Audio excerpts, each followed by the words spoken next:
عسکری ذرائع کے مطابق، فوجی ذرائع کے مطابق انہوں نے خبر دی ہے، اور اس خبر میں وہ انکشاف کر رہے ہیں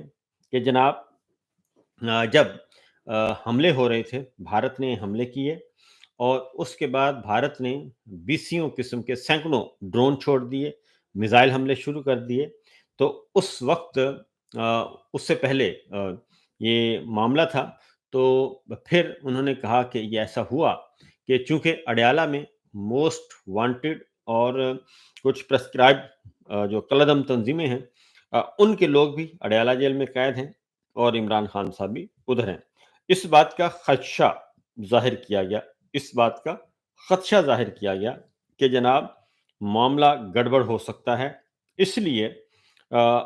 شہزاد اکبر صاحب نے کہا کہ اس بات کا ان کے بقول پھر یہ ہوا کہ عمران خان صاحب کو اڈیالہ جیل سے کچھ دیر کے لیے یا وہاں سے منتقل کیا گیا، اور حفاظتی انتظامات کے تحت ان کو وہاں سے منتقل کیا گیا، اور بقول ان کے کہ جو شہزاد اکبر صاحب نے کہا کہ عمران خان صاحب کو اس لیے وہاں سے نکالا گیا کہ خطرہ تھا کہ اڈیالہ جیل میں حملہ ہو سکتا ہے، اور خدا نخواستہ ایسا حملہ ہوتا تو صورتحال مختلف ہو سکتی تھی، اس لیے بقول ان کے کہ پھر وہاں سے نکالا گیا اور عمران خان صاحب کو لے جایا گیا،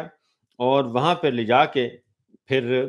ان کی ملاقات وہاں پہ، جہاں پہ بھی ان کو 2 دن کے لیے کم از کم، وہ کہتے ہیں کہ 2 سے 3 دن عمران خان صاحب اڈیالہ جیل میں نہیں تھے، اور اڈیالہ جیل میں نہیں تھے تو لہٰذا جہاں تھے وہاں پہ پھر ان کو جناب ان کا کروایا گیا ہے، ملاقات وہاں پہ ہوئی ہے، اور وہاں پہ عمران خان صاحب کو ساری صورتحال سے آگاہ کیا گیا، اور جو کچھ ہوا اس جگہ پہ ہوا،